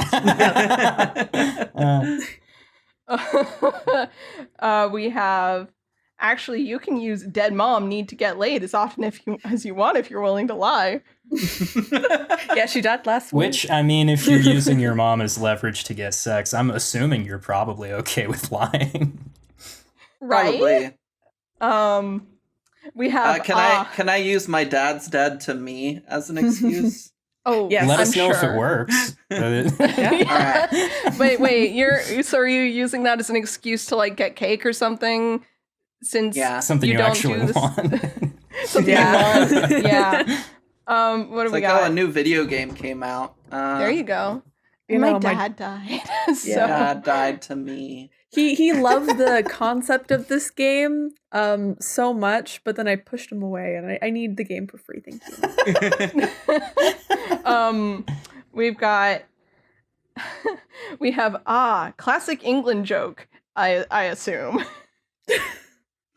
And then we have I wonder what the joke Hot damn. was. Was that the it sheep was whatever one? the British dude was saying. Oh, when he talks about the Welsh guy fucking sheep. Oh, okay, yeah. Yeah, he's like, so, "Oh, fuck okay, sheep." so that's a thing that I have heard about Welsh, Scots, Irish, New Zealanders, and also like some other region of England that I don't remember the name of. So I'm pretty sure like everybody on that island just either is actively fucking sheep or just thinks that everybody else is fucking sheep. Yeah, they I've just heard pass the around the same Scottish one sheep. before, and then Dave Cameron allegedly fucked a pig. So that kind of made things get even worse. That blurs the whole thing just a little bit. Anyways. Fun fact, at the school I went to, the high school I went to for like 2 years before I dropped out and went to community college, our head pastor's name was also Dave Cameron. I didn't know you dropped out of high school. Yeah, I did. Oh. And it went really well. Nice. And don't stay in school, kids. Nice. Don't do Kids. it. Don't do it, skids. I've never even Don't been do to a it, school. kids. Yeah. Yeah, that's always really funny to me when I'm having a conversation with Noah and I was like, in school when you, and he's like, no. Yeah. I don't. I was homeschooled till 8th Never grade, so like I can relate to all of your guys' Oh my homeschool goodness. stuff. Yeah. But you guys can't relate to the school. No, not to in the school least. Stuff, and I find that very funny. And I mean, Um, it does work though, homeschooling, because as you can see here on my notes, I wrote werewolf with an H. Like, where? Wow, and your mom Werewolf? is a So, professional halfway editor. through that, when I realized that, I decided to just put in another H after the second W. 3 H's. Werewolf. Werewolf. So, problem solving skills are top notch there. When after Luis is introduced, this note is that poor girl is just trying to have a good time / steal your kidneys, and you're ruining everything for her. Embarrassing. He says that painting spawned a far more threatening music cue than it should have. No, Noah, it's exactly as threatening as it. They do use that was my threatening phone. music cues at what feels like odd moments earlier on in the movie. Right? And it all makes sense later. But it does, but like I feel like this movie does have some rewatch value, but like maybe a lot actually. I think it's if you don't have friends to belaboredly go over all the metaphors with, I'm sure that a rewatch could be beneficial to you. I think it's if you liked it. just too long for the amount of rewatch value that it probably has, though. I would skip past the opening and rewatch everything after Luis is introduced. Yeah, I actually started rewatching it. I got about halfway through. The entire first section, there's no point. Just throw it away. Yeah. Oh, Yeah. so on my first watch, obviously I've only seen this movie once, but when I was watching it, he tells that story about getting punched by a lesbian named Tiny. And Luis is like, I love Tiny, but what's your point? Yeah. And then he goes in for a kiss. I said out loud to Noah, I'm like, why do guys say the weirdest shit? Before he went in for the kiss, I was like, oh, he told that story because he wants to go in for a kiss. And then he did. And I was like, why do guys do that? And they do that thing where they like laugh and then they relax their face and like have their eyes like half open and just lean in like a little fish. It's I like, didn't know I that don't was want to a make thing. any guys rethink. Just like That common? record yourself like leaning into like quote unquote kiss somebody, and it's very common with people. And It's I'm so sure the funny. girls don't look much better, to be fully honest. Like I'm sure no one looks good going in for it, but but the like that moment I was like, oh my god, that was a kiss story, and I love how she led into the kiss with I love Tiny, but what's your point? I love Tiny too.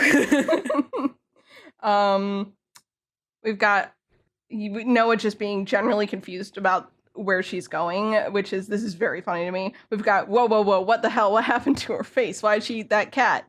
Colored contacts? Okay. A burn in the sun?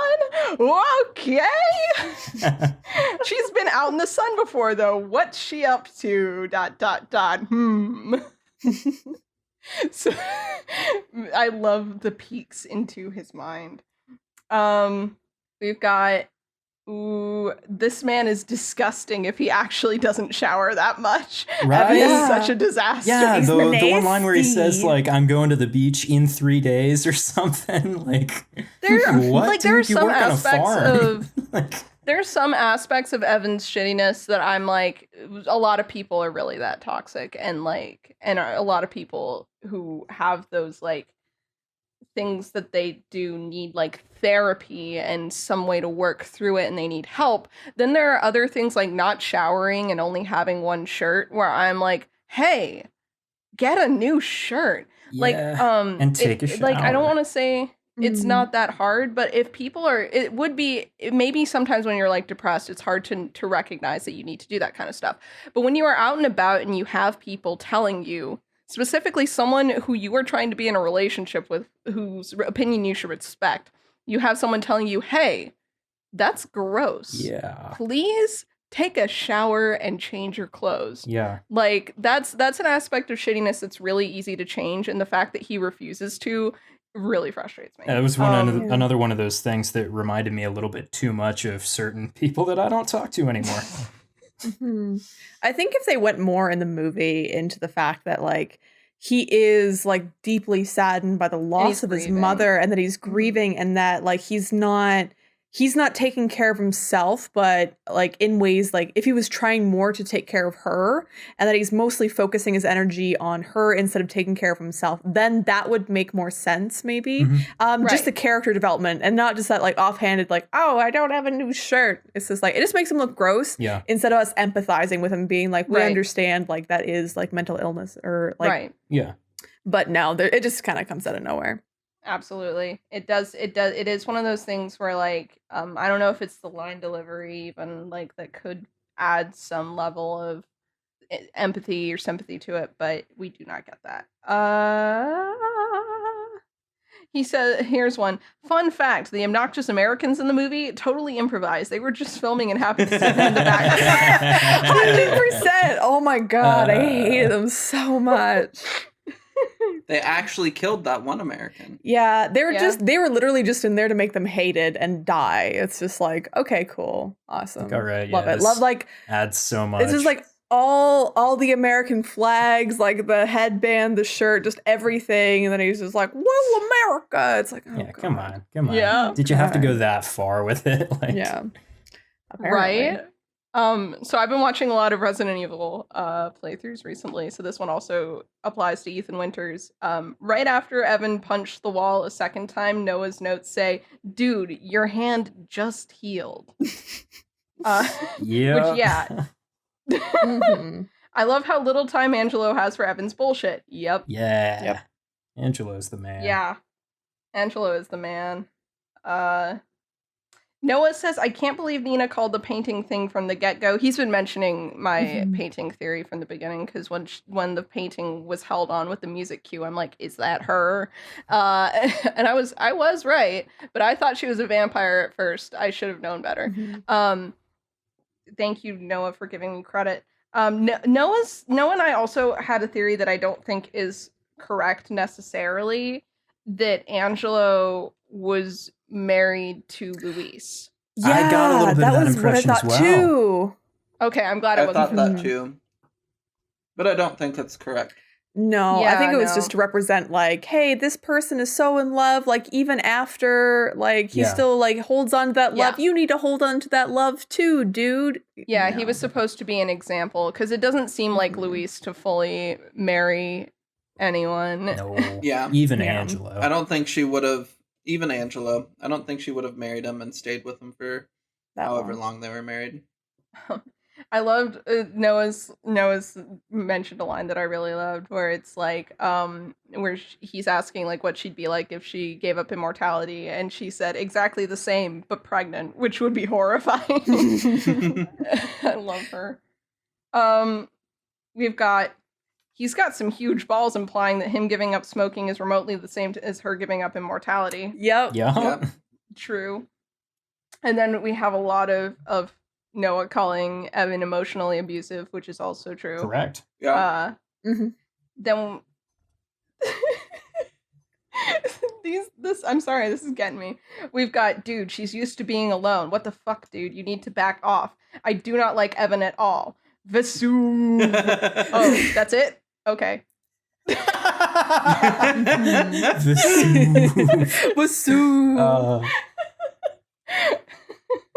He says, I would have liked this movie a lot more if Evan had been less pushy. like he was wildly uncool and forcing the issue. They're gonna have a baby who's an immortal monster, though. That's cool as hell. Maybe the monster child will meet Shitty Carl and save him from the time loop. Big plans. Yes.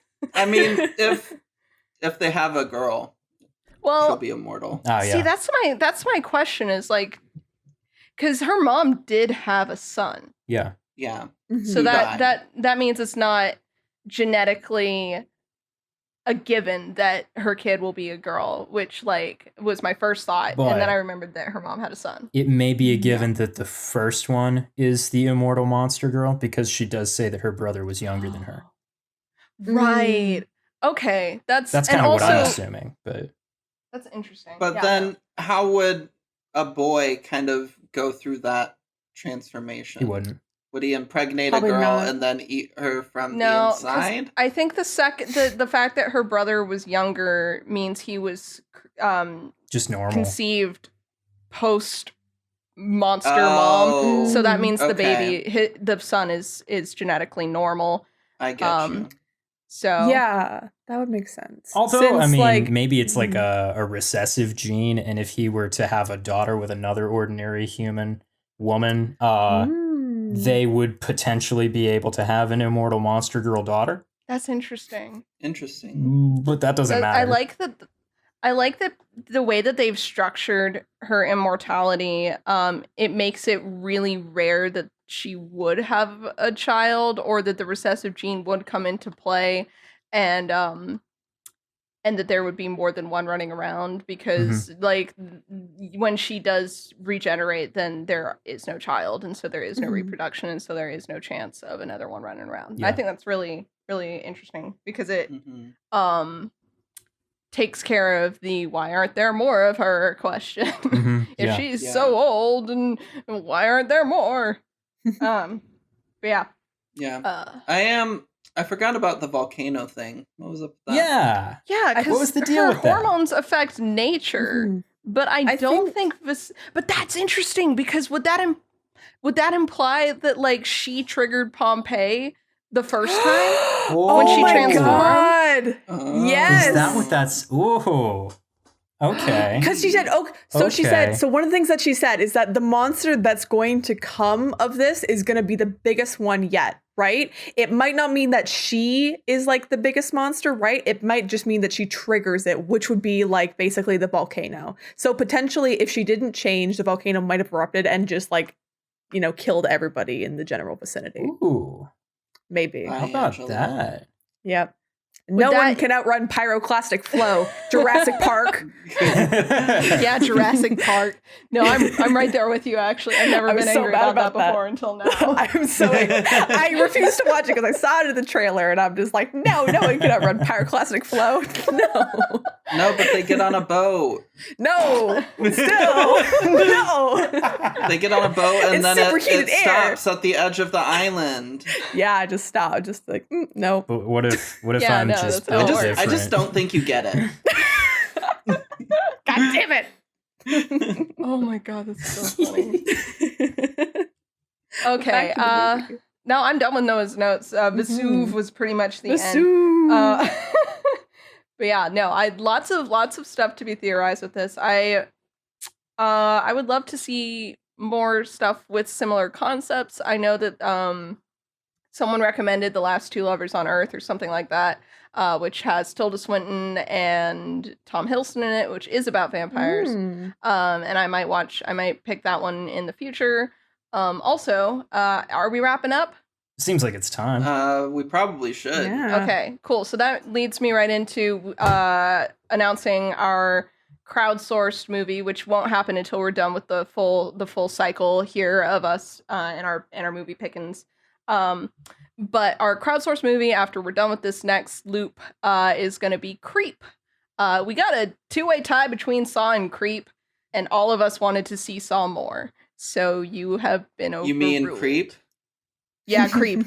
The general consensus is people I was don't like, want to no, watch I very Saw. much. Yeah, no. Yeah. I didn't want to watch Saw. Speaking We will. of Saw, though, I did watch Saw Spiral, and Did it suck? it you really spiraling? it really tried to have something to say, which is, in my opinion, not out of the norm for a Saw movie, because they do be trying to say something about morality or something. The Saw movies have always tried to be sort of pseudo-philosophical, and they've always fallen very far short of the mark.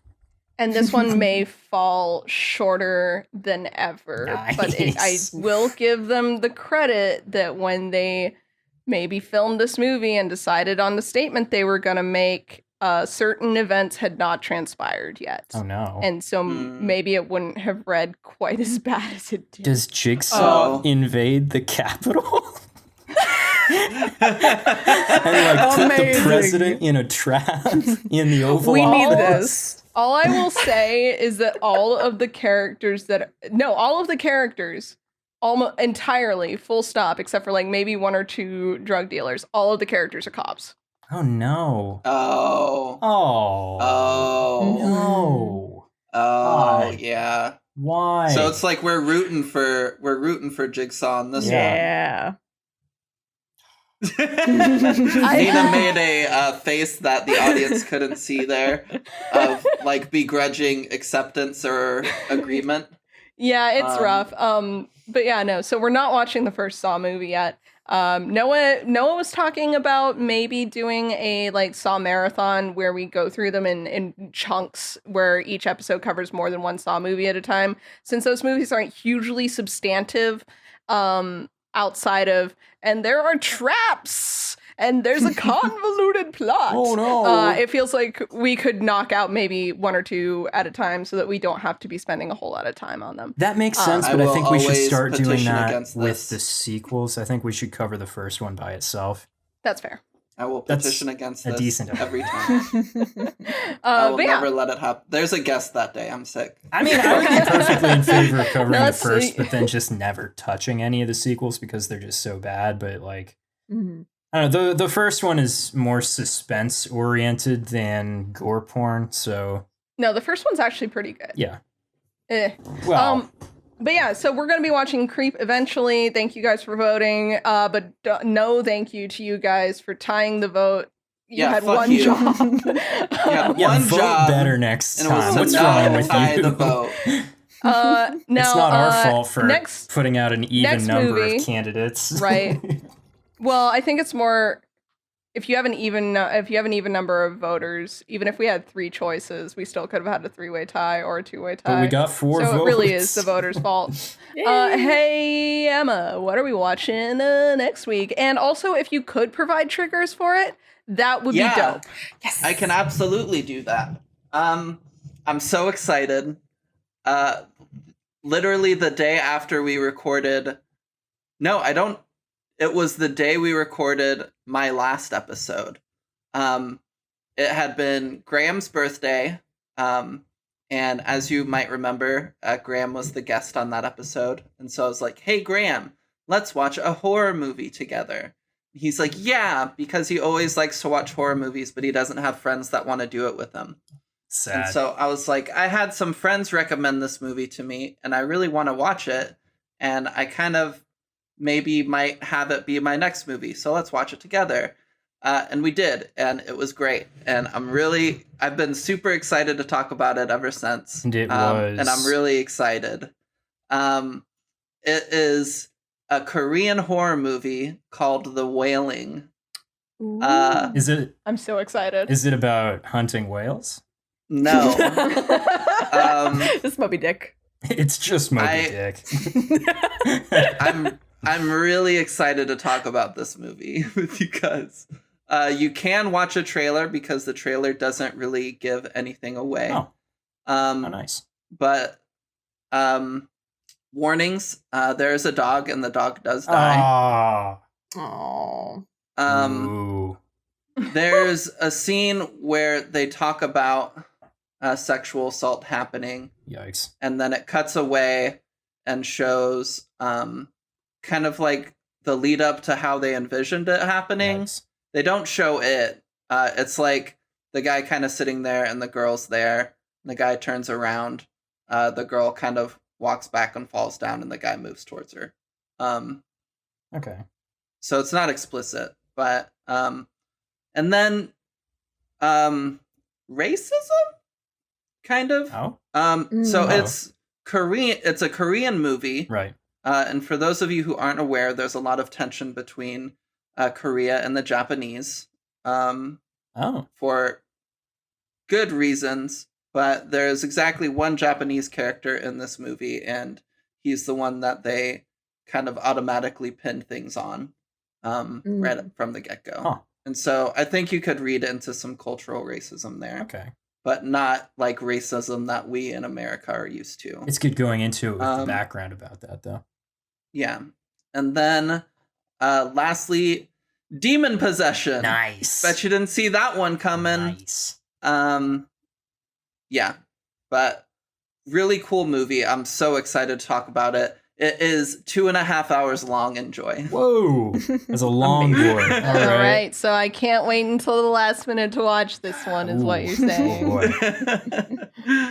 Okay. I really procrastinated hard on watching my own choice this week. Actually Yeah. Like in a some big time way. for it. Okay. I'm very Well, interested this to one's- see a non-Western take on demon possession. That's pretty cool. Well, weirdly, I mean, I'm not even gonna get into that. I was about to be like, well, you know, in Eastern Asian mythology, but that's like a whole thing. Let's not do that tonight. Let's But now get I'm into... interested. I'll talk about it. I'll talk about it on the next episode. Okay. You in between episodes, where can we find everyone? Let's start with our wonderful guest, Heather. Hi, yes. I am Heather. I am the audience insert, so you can project yourselves onto me for this episode. You can you can find me at Instagram and also Twitter at Maddie Matihi. I barely ever post, but if you want to see some old pictures of me on Instagram, go right ahead. You can also find me on YouTube at Blades and Blasters. I run various games like Cyberpunk, and I also play in a majority of them. A number of different characters because I have nothing else better to do with my time. And you can also find me on Twitch at Mateehee, Mateehee, playing various games like the new Mass Effect or 7 Days to Die occasionally because Emma pushed me again into streaming. But yeah, it's where you can Hell find yeah, me. I did. Yes, you did. And jumping right off the back of that, I'm Emma. You can find me on Twitter at Emma Panada. Or in our Discord server as Emma, you know, I'm there. But also I run the podcast Twitter account at Casual Horror Pod. And I make jokes there sometimes or post things and pretend like they're all of our opinion when really they're just mine. I think that's hilarious. I think it's a good video. And yeah.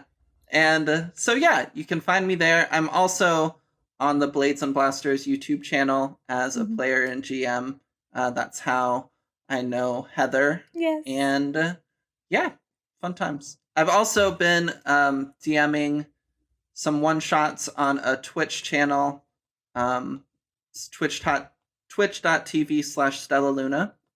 She's got a really cool like TTRPG community there. So I've done some one-shots and just did a one-shot yesterday for it of Thirsty Sword Lesbians. It was so And good.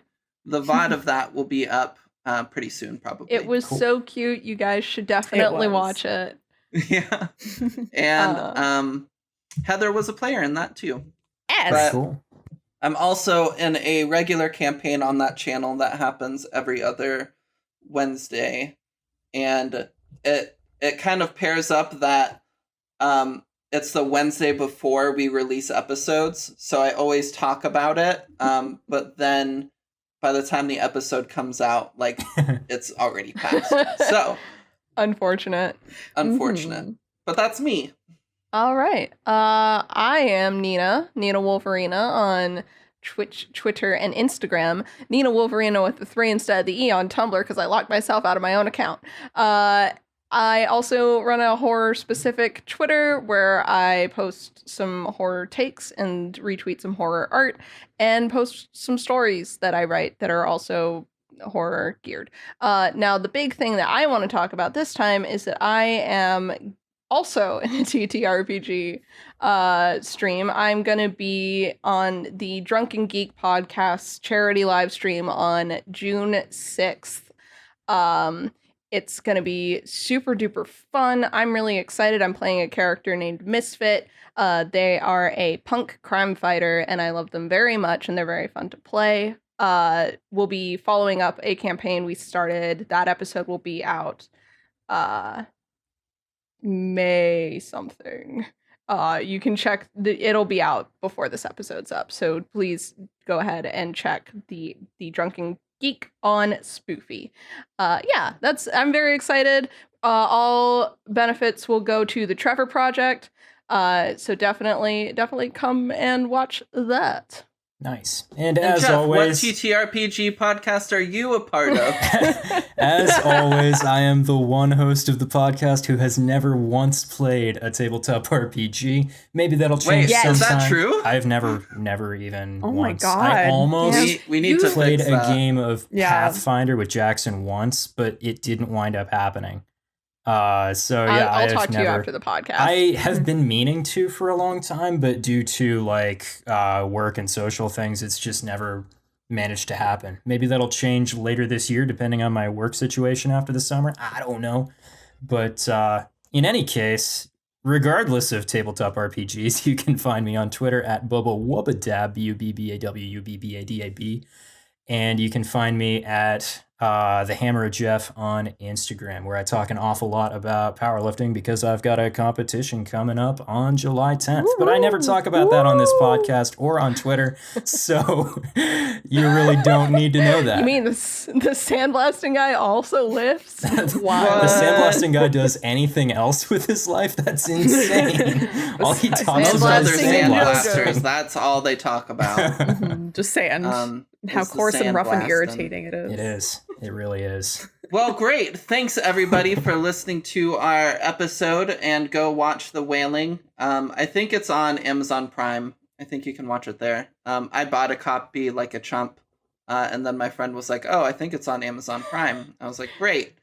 But I was fully planning on pirating your copy, and by that I mean the YouTube that I already had the password to. So yep, it's valid. It's not legal. But We yeah, can't talk thanks about so much, that here. everybody. YouTube's gonna have us murdered. Now I need to think about one shots to do that I can invite Jeff to. So thanks, everybody, and stay spooky. There's a little one. Actually, I think we should have Noah do that for this episode. Because he's the ghost.